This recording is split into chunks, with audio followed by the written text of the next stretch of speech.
grieving. Some families will be lost to one another forever.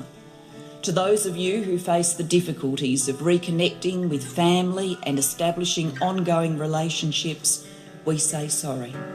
We offer this apology in the hope that it will assist your healing and in order to shine a light on a dark period of our nation's history. To those who have fought for the truth to be heard, we hear you now.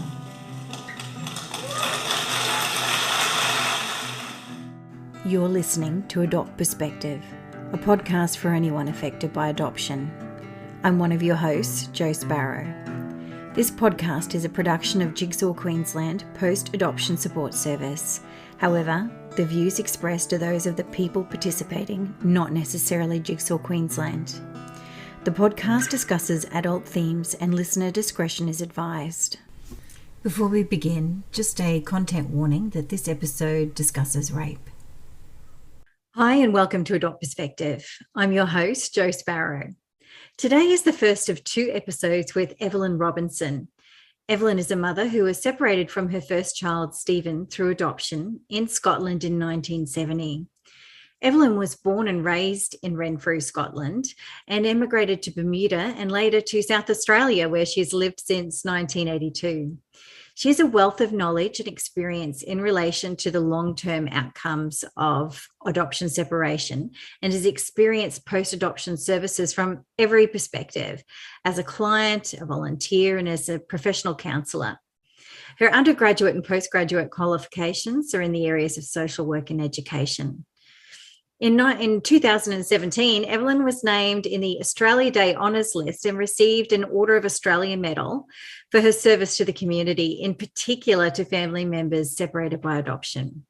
She's also the mother of 5 children and a devoted grandmother, and has written several books, including Adoption and Loss, The Hidden Grief, Adoption and Recovery, Solving the Mystery of Reunion, Adoption, Reunion, Ecstasy or Agony, and Adoption Separation, Then and Now. Evelyn Robinson, you're a busy woman. Welcome to Adopt Perspective. Thank you very much for inviting me and giving me the time. Oh, it's fantastic. We're so happy to have you. You've been on our list for a long time and we're slowly, getting through to everybody that we wanted. And so we're so happy to have you. Evelyn, today we're going to be talking about your personal experience as a mother who was separated from her son through adoption. And our next episode is going to be about what you've learned and about the impacts of adoption throughout your work and your wonderful books. So I guess my first question would be to ask if you could share with us a little about your life before you became pregnant. Yes, I was born in 1949 in Renfrew, and I'm the youngest of 3 children. I went to school in Paisley and then to Edinburgh University. So I spent 3 years living in Edinburgh, and I love Edinburgh. Yeah. And those were my university years. Meantime, the rest of my family left the UK. So my parents and my sister went to live in Bermuda, and my brother lived in Southern Africa. So from the age of about 18, I think, I was the only one of my family left in Scotland. I was sharing a flat with another girl who was a student in Edinburgh. I know your relationship with your father was a difficult one when you were growing up, wasn't it? Yes. He wasn't an easy man to get along with. And my mum said, well, he was seriously affected by the war. He fought in the war. And she said he really didn't want to. I suppose not many men did, really, but he had to. The 2 older children were born while he was away. But yes, he wasn't an easy man to get on with. And Mum was always the peacemaker. When I wanted to go to university, my dad just said, no need for that. And I said to Mum, oh, Mum, can you talk to him, and Mum would try to talk him round. And when she didn't really succeed in talking him round, but she just said, well, we'll just do it anyway, He was supposed to sign something and Mum forged his signature because he wouldn't. Go, Mum. Oh, but there was nobody prouder when I got my degree, you know, Yeah. even though I hadn't been in favor of it. Yeah. So I went to visit my parents in Bermuda, and that was when I would have been, I think, 18. It's hard to remember now exactly, but in my late teens, I went to visit my parents in Bermuda, and I just fell in love with Bermuda. It was so beautiful. Where is Bermuda for our listeners? Because I had to look it up. I mean, I'd heard of it, but I didn't really have an idea of where it was on the globe. Well, people sort of assume it's in the West Indies, but it's not. It's much further north. It's sort of in the middle of the Atlantic Ocean, and it's off the coast of the United States. Yes. I was going to say you had a real adventurous spirit when you were young, because I mean you were pioneering going to university in your family, and you traveled alone. I mean, I go overseas and travel now. I just went to Japan, you know, back when we could travel back in 2019, and you know, just negotiating, traveling across the country and figuring it all out for myself. I find it so stressful, and we have access to so much more than what you would have when you were young. But you know, you traveled around and you really struck out and did things on your own and didn't let anyone stop you. I did. I was quite independent. I think that's what my father had problems with, that I was independent. So we know that, like, Evelyn was an adventurer and a bit of a pioneer, and you didn't let people stop you from doing things. Things changed for you rather suddenly. What can you tell us about your pregnancy and that experience? And well, I didn't have many boyfriends in my teens. I was I wanted to get married and have children, and I was determined to do that at some stage. There were two events which I guess really led up to the situation. I had a relationship with a young man, a friendship relationship to begin with. He was part of my, I was a teenager, he was part of my friendship group, and I really liked him. And then it became a bit more of a personal relationship. And eventually he said that, to me, it was a proposal, but it was worded, what he said was, why don't we move in together? Why don't we get a flat together? I'll find us a place, and we'll move our stuff in and we'll live together. Now, I saw that as a commitment of some kind. In those days, people were just starting to live together without being married. It was still a bit daring, and parents, you know, didn't approve, but people were doing that. So I took it as virtually a proposal of marriage. I was really keen on him, and of course, when you're in love, you hear what you want to hear. Yeah. So I agreed to have sex with him. It was my first time, but I was in love, and we were going to live together and all of that. And he left with the agreement that he was going to look for him, and he never came back. And he literally never spoke to me again. Yeah. And then I turned up at one sort of event where there was a group of friends out, and I saw him with another woman, another girl, who I knew he'd had a relationship with before. And if you read up about that sort of stuff now, that's now known as rape by deceit. This is how I feel, because he deceived me into thinking this was going to be a long-term relationship, and I was safe with him, and we were going to live together and live happily ever after and everything. And on the basis of that, I agreed to have sex with him. So I consider that rape by deception. When I realized very quickly that nothing was coming of it, and he ignored me, and I never saw him again, I was devastated. I was really brokenhearted and very upset about the whole business. And so, well, not so, but my mum invited me to come out to Bermuda for a holiday.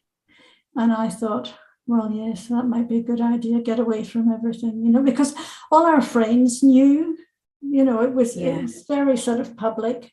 And I felt I had been unceremoniously dumped, So I went to Bermuda for a holiday with my cousin.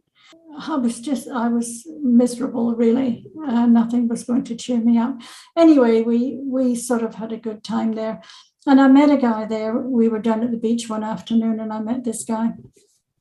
And he said he played in a band, and at a club that we had been going to with live music. And he said, "Why don't you come down the club tonight? Our band's playing tonight." So we did. And it was getting a bit later, and my cousin said, "I think we should go now," because we had to get the bus home because we didn't have any transport. And I said to him, "We have to go now to get the last bus home," sort of thing. And he said, "Oh, no, just wait and I'll take you home. We'll be finished soon and I'll take you home."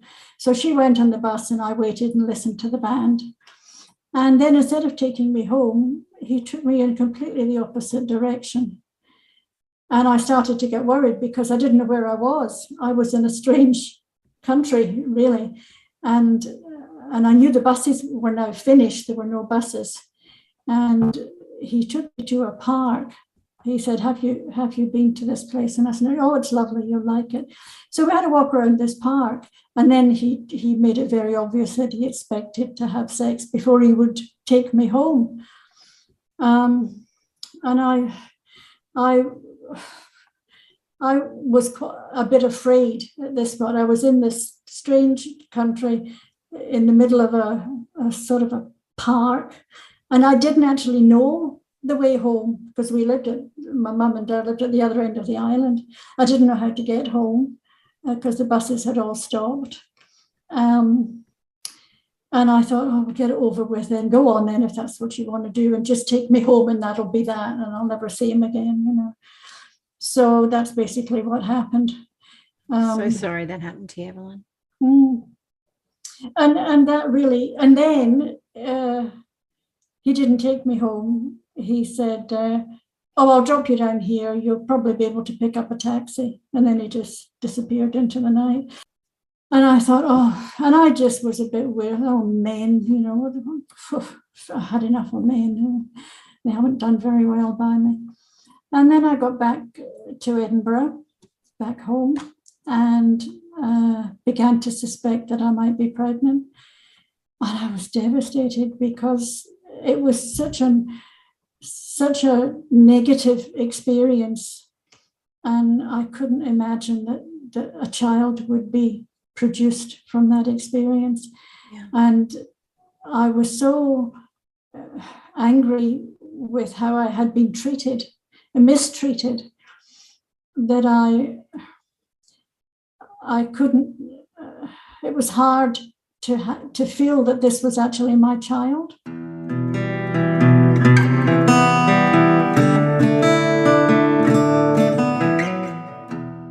What led to your separation from Stephen and subsequent adoption? So I guess what was going through your mind? What support did you have? What led to that happening? I wrote to my mum to tell her, and Mum said, she wrote back and she said, "So what are you going to do about it?" When I told my children that, they were really shocked because my mother was a wonderful woman. She was kind and to everybody, and very thoughtful and unselfish. And when I told the children that she said that, they were really shocked. They said, "Well, she didn't offer to do anything. She didn't say, come and stay with us." I said, "No, she didn't. She just said, what are you going to do about it?" So I thought, well, I'm on my own with this. What can I do about it? And the friend that I was sharing the flat with was training as what they call at that time they called it a nursery nurse, child care. She was training in child care, but in those days the child care centres were only available to children at risk. So the children that she was dealing with either had behavior problems or difficult problems at home, and she would come home and tell me what a nightmare it was, and how these children were dirty, they weren't looked after properly, and blah blah blah. And so she said, if you have your baby and put it into childcare, it's a nightmare. Plus, she said there's so many sort of infections among the children there because they're not properly looked after, that any other children that go there just pick everything up, I just was at a loss. I couldn't think what I could do. I was in my last year of my degree, and I had fought so hard to get to university, overruled my father in the process, and I just felt there was no way forward. I had no idea what was going to happen. And then, of course, by that time I was talking to people about it because it was obvious that I was pregnant. And one friend said, look, I think I know someone who can arrange an adoption through the church. They do it all the time. And adopted children go to a good home because the parents have really wanted to have a child, and the child would be well looked after and have everything and all of that. And I just, I guess in the end, I just couldn't think of anything else. Think of anything else. It was the only option that seemed to become available. Yeah. So can you tell us, if it's okay, about your experience of giving birth to Stephen and what sort of happened after that?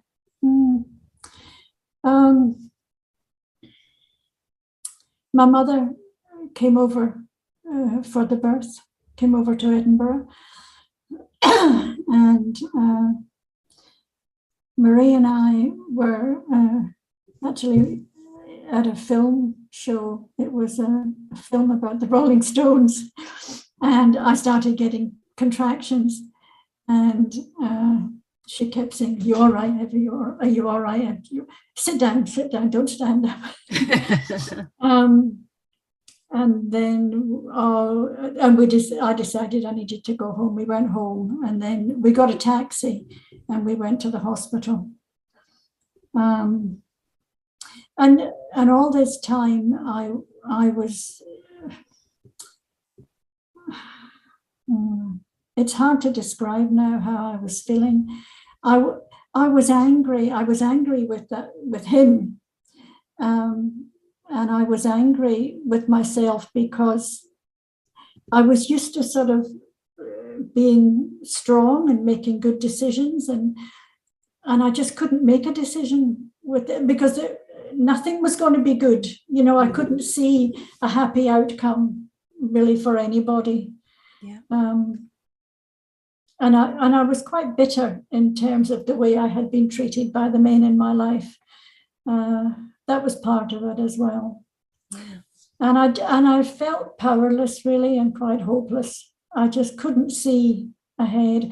And the place we were living, students are always poor, we were poor, and we rented this flat, Marie and I, and it had an outside toilet, which we shared with the neighbours. And it was pretty rough, And actually, someone said to me, and I can't remember who it was, but someone who worked in social services or something said, because you're not married, if you take the baby home, the baby will be considered at risk by view of the fact that you're not married. So they'll come to the house and do an assessment as to whether the baby's safe in the right place or whatever. And when they see that place you're living in, they'll take the baby from you anyway. Yeah. So it would be better if you make an arrangement for the child, and then you will know that everything's above board and that he's going to people who will want him and look after him and everything else. And there just didn't seem to be any other option. I couldn't envisage any other option. Were you able to see Stephen when he was born? Yes, actually, the midwife put him in my arms when he was born. I don't think she knew. Yeah. I think they just did that with everybody. And I was so glad that when I look back, I was so glad that they did. And I was just astounded. I mean, I know, people are having babies all the time. There's no big deal, but for me, it was a big deal. I remember I held him and I looked at him and I thought, wow, that came out of me. That, I was really I was just sort of flabbergasted. Yeah. And then someone came in and said, oh, it was a doctor. The doctor came in and said, who gave this baby to this woman? This baby's for adoption. And grabbed the baby, took the baby from me and said, you've no right to have this, to be holding this baby. Who's responsible for this? And kicked up a big fuss. And then they took him. But the policy of the hospital was that all the babies were by the beds, were in a crib by the beds, except mine. So I was in a ward of about 40 beds and 39 babies. So the mothers, I had nothing else to do except watch what was happening in the ward. So mothers enjoying their babies, feeding their babies, changing nappies, and visitors coming and oohing and eyeing, and none of that for you. None of that for me. What was life like for you after you left the hospital and left Stephen? Well, I was very, very depressed. I had actually, I just remembered, I had to sign myself out of hospital because my exam started the next day. Oh, wow. So you left earlier than you should have. I did. Yeah. There was a certain time you had to stay in after the birth. Yes. And I said, I can't stay here any longer. I have to go. And they said, don't be silly, Yeah. And I said, I have to sit my exams. This was my final university exams. And if I don't do this, I've wasted the last 3 years at university. Yeah. So they said, well, you'll have to sign a form saying you take responsibility. If anything goes wrong, it's your fault, not the hospital's fault, and all of that. So I did all of that. And after I got out of hospital, I was just like a zombie. I couldn't get interested in anything, couldn't enjoy anything. Managed to pass my exams, which was a relief. And then I just fell into a hole. Yeah. I just didn't know where to go next or what to do next, and I had real difficulty even mixing with people.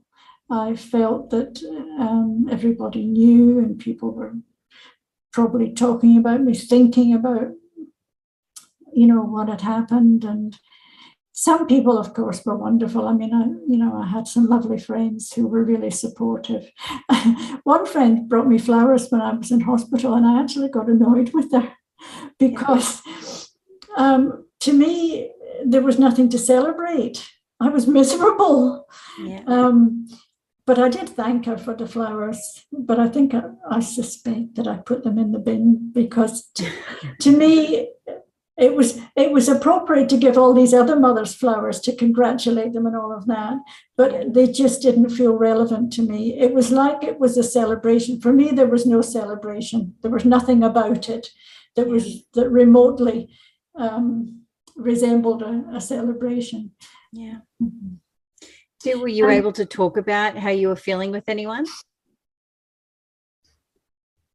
Well, I was still living with Marie, and I didn't have to talk to her really. She knew how I was feeling, and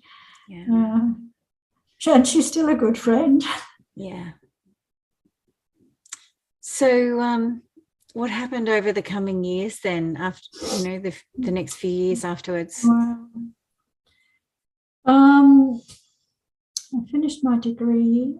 And then I went to live in Bermuda. I didn't know what else to do, really. My parents were there and my sister was there. And I had no family left in Scotland. And so I went to live in Bermuda, and I got myself a flat, got myself a job, and I lived there for, I've forgotten how many years. Yeah, for a while. I got married there,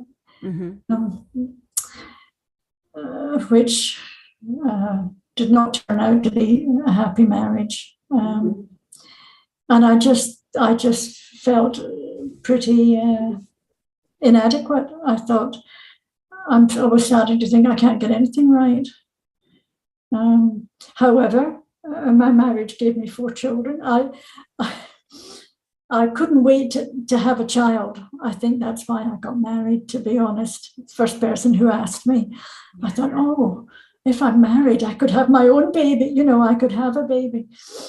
So I thought, oh, well, I'll give it a go, that kind of thing. Because, when we were going out together, he was very sweet and well-behaved and all of that. Yeah. So I got married and we moved back to Scotland. And my parents had already moved back to Scotland. And my first child was a boy. What was it like having him? I imagine there would have been just so much sitting underneath that experience when you had your first son that you were able to keep. Yes, I had him by my bed in the hospital, and I couldn't sleep. I was afraid to close my eyes in case somebody took him, which is quite ridiculous, really, that nobody was going to steal my baby. But I didn't want to take my eyes off him in case I woke up and he wasn't there. I had that fear and that feeling, and I think I sort of wanted to prove to myself that I could be a mother, and I wasn't. People sort of thought that you were cold and hard. Oh, you gave away your baby, cold-hearted bitch. So I thought I need to make it clear that I love children and want to be a mother. And I had 4 children in 5 years. And then I thought, okay, I've made my point. So there's obviously a lot of pressure you put on yourself because of feelings of unworthiness or shame or guilt, or absolutely, Oh goodness. But my children are wonderful. Yeah. But they kept me busy, and I needed to be busy so that I didn't think too much and dwell on it. Having 4 children in 5 years, I never stopped. I breastfed all of them because I had to show that I was a really good mother. Yeah. I never bought a baby's bottle. None of my babies ever had a single bottle. I was going to be the mother to set an example to all mothers. So I had 2 sons and then 2 daughters, and then the marriage broke up.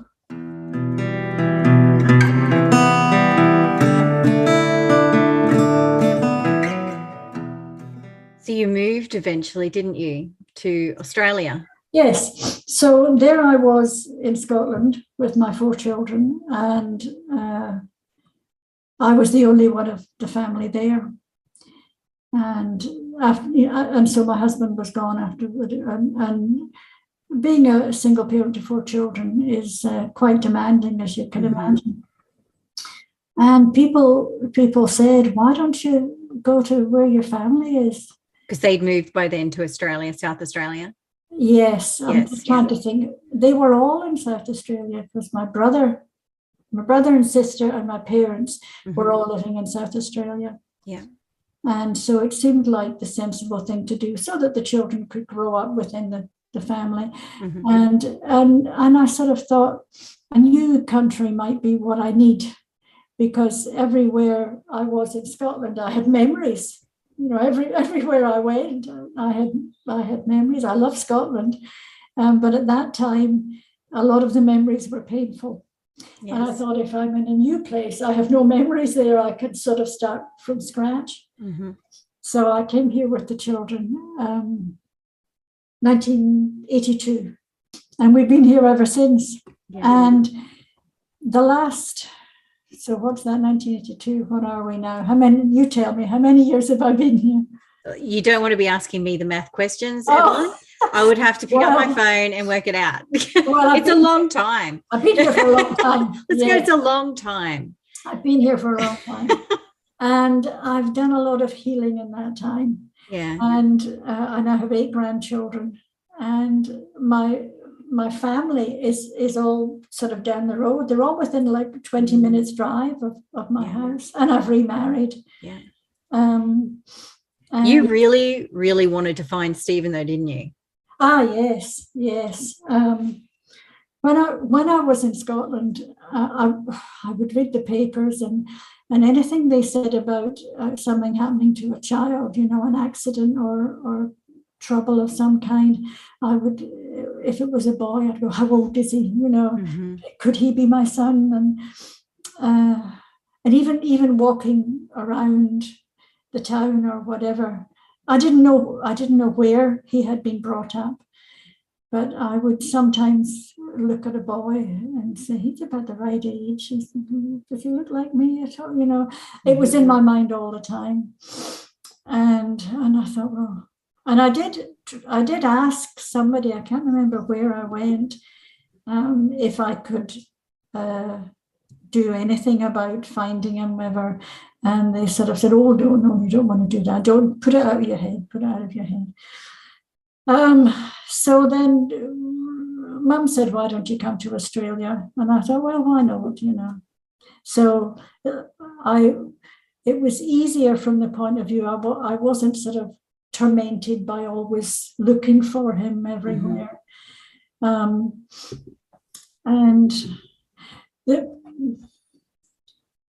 the most important thing that happened with regard to that was when I found ARMS. I don't know if you've heard of ARMS in South Australia. It's a support organisation for mothers whose children have been adopted.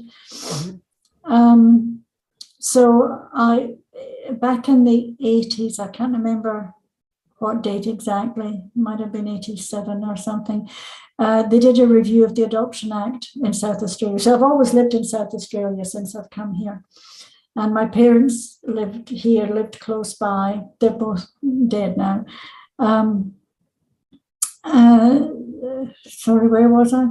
Oh, You're yes. saying ARMS? Yes. Yeah. They had a review of the Adoption Act in South Australia in the mid-80s. And there was stuff in the newspaper about adoption. I went, oh, that's interesting. And they were talking about whether or not parents could look for their children and whatever. And they mentioned Jigsaw. And I thought, well, I might bring them up and just see what all this is about. I mean, it doesn't apply to me because my son wasn't born here, but I was interested in what was happening. So I rang Jigsaw, and they were very nice, and they put me onto ARMS, which at the time was the Australian Relinquishing Mothers Society. So they had a meeting in the city for all these mothers. And I thought, maybe I could go to that. There would be many there, because there aren't many of us. There won't be many there. And then I thought, no, I'll need to get a babysitter because the children were still young. And they're all going to wonder where I'm going because I didn't go out at night very much at all. So I made up some story about where I was going because I couldn't tell anybody. Well, my children didn't know. So I turned up at this meeting and I walked into this room and there were all these women and I thought I must be in the wrong place. Oh no, all these women wouldn't have had babies that were adopted. Not that number. I mean, I thought I was the only one in the world, more or less, because as far as I knew, I didn't know anybody else in that situation. So they said, "Come in, sit down." And I'm like, I don't know if I'm in the right place here. Anyway, sat down, and then they started talking, and I was just stunned, absolutely stunned, to hear all these women and. All their stories were the same but different, And it was a huge turning point for me, huge, because I'd never talked to anybody about it. My mother never mentioned it. Everybody just pretended, including me, tried to pretend it had never happened. Mm-hmm. There was a lot going on in here, but in terms of interacting with other people, I never talked about it. So that was a real turning point for me when I looked at all these people and I thought, they're all decent looking women, they haven't got horns. And so that then, and I was driving home and thought, I really should tell the children. I've got to tell them one day, because I was always hoping to find him again, always from the day he was born. In fact, I've just remembered I said that to him. I remember holding him as a baby when he was born, because they gave him to me, as I said to you, and then somebody thought they'd made a mistake and they took him away. Mm-hmm. I said to him, I will see you again one day. So when I got home, I thought, I had decided, right, I'm going to tell the children. What's the worst that can happen? So I did.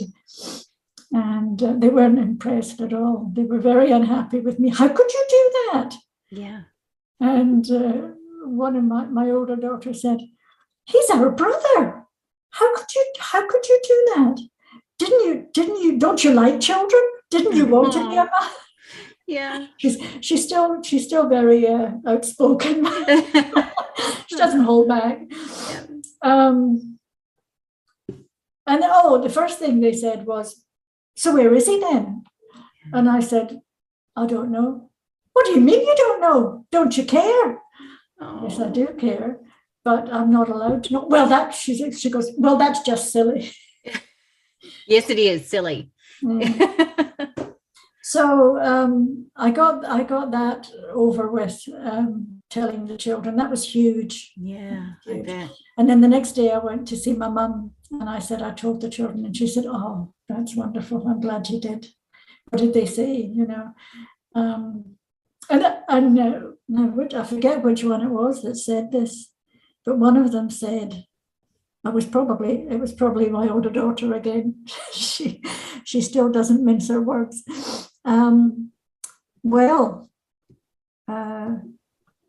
Are you going to find him then? And I said, well, I can try, but I don't know if I will. And then she said, well, anyway, he'll probably hate you because you dumped him when he was a baby, and he'll probably never want to see you again, so I wouldn't bother. Oh, no. Oh, dear. And I said, well, you never know. I'll try. And then my youngest daughter said, well, Mum, if he doesn't want to know you, I'm going to cry now. This always makes me cry.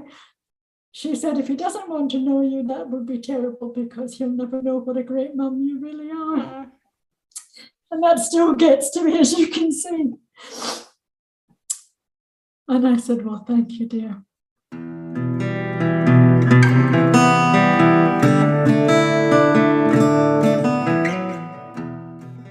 I somehow found about an agency in Scotland, and I contacted them.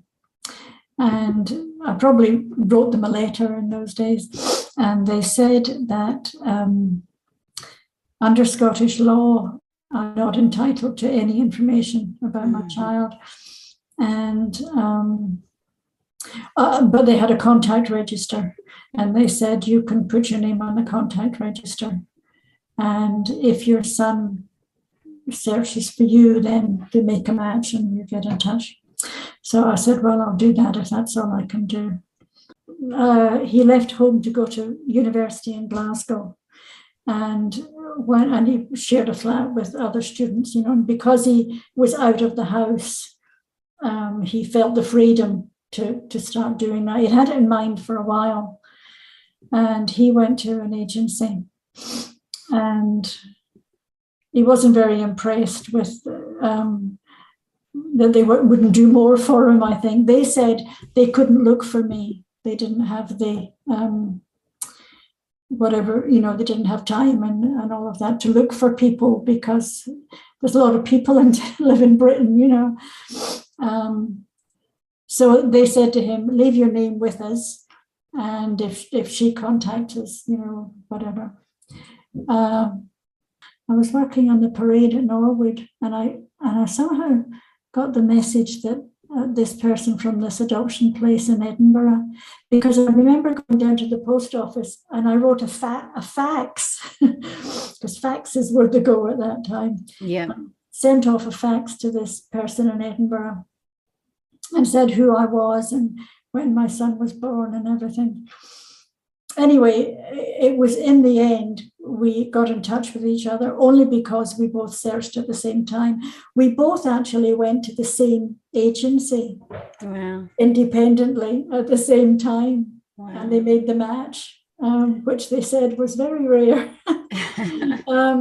So she said, I said in the fax, I said, please ask him to call me and reverse the charges. And this is my number. So they told him that I was in Australia, and he's like, what? That's not convenient. No. So he rang me that night, and we had a long talk on the phone. I was a bit anxious about the phone call. I didn't know how he was going to feel about being adopted, whether he would be angry and I didn't know what kind of life he'd had in his adopted family, whether he blamed me or anything like that. But the conversation went well, and I asked him if he'd like to come out to Australia for a visit, and he said, oh yes. So he did, and the children all came to the airport with me to meet him.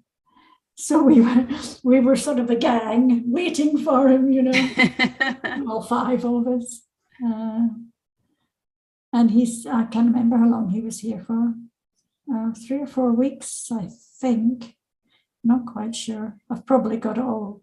If I read my own books more often, I'd remember better. But it all went very well. That's great. That's great. And we've been in touch ever since. And he now lives in Australia. He's got Australian citizenship. He's written his own chapter to the book. I read that. When I republished my first book, and I added some things to it, and one of the things I added was his chapter. So he got to tell his own story. And he and I have done presentations together for, sort of adoption support groups and things. He was with me for the apology, the adoption apology. Yeah, that would have been an amazing moment. Yes, indeed. Yeah. We'll be talking in the next episode more about reunions and how they sometimes don't follow a smooth trajectory. But I guess I was wondering, what has your reunion with Stephen brought to your life? Self-respect. Yeah. I feel now, well, since I've been in touch with Stephen, that if he is happy to accept everything that happened and accept me as I am, then too bad if anybody else feels otherwise. So it's given me a lot more confidence in myself. I was very down on myself all these years. I felt guilty. I felt I'm not like other people. I dreaded get somebody saying, how many children have you got? It made me tense. I've lost all of that. I'm much more confident, more relaxed. I'm much easier on myself. And I said to him at one point, we must have been talking about this, and I said, I feel so much better to know that you don't hate me. And he said, why would I hate you? What do you mean? And I'm like, oh, that's fine. And it's made a huge difference. And I've thanked him for that. I thank him for having the courage to come all the way to Australia on his own to meet this this new mother and family that he knows nothing about and take the chance, of doing that.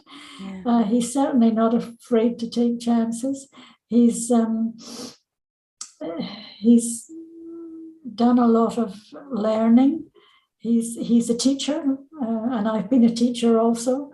He's working now as a teacher, but he's also got a degree in law, and he's travelled more than I ever have. And he was all set to go and teach English with the Dalai Lama when the COVID restrictions came on. So he was not impressed. So he's waiting for COVID to clear up so that he can shoot off to the Dalai Lama's place. There's some very clear genetic links between the two of you, obviously. Both adventurous. Yes, indeed. So he was interested to hear that I had travelled a fair bit and had lived in different places. I mean, when the woman first said to him that I was in Australia, he was what? Oh, that's the other side of the world. What's she doing there? And the other thing about our relationship is that my children now are Australian. My other 4 children, they're not Scottish anymore. They get the Scottish stuff because, of course, they knew my mum and dad very well. But Stephen is just Scottish through and through. And so we can enjoy Scottish jokes and things together. Yeah. And he directs me to Scottish programs on TVs and stuff like that. Yeah. On TV. It's fantastic. The biggest difference that it has made to me is in my own self-esteem. Yeah. A lot of forgiveness, it sounds like, that you've given yourself. Yes. Yeah. I just thought, well, if he can deal with it, if he can live with it, well, I can too. He gave me permission to start to love myself again. Yeah. That's beautiful. It is. Evelyn, look, thank you so much for sharing your story with us today. I've so enjoyed this time with you, and I enjoyed getting to know you a little bit when you came over and spoke at one of our federal apology anniversaries. Yes. And I know it's going to be really helpful, and I can't wait to record our second episode where we're talking about some of the things that you've written about in your book. Books, plural, I should say. You've been a very busy lady. And I know they're going to be really helpful for people as well. That's why I wrote them. Yeah, they're fantastic. You're an incredible lady. Thank you. Would you like to, can I have that in writing and I'll give it to all my children? Yes, absolutely. And then could you say the same thing to my boys? Yeah, absolutely. Yeah, good. All right. Put me in their direction.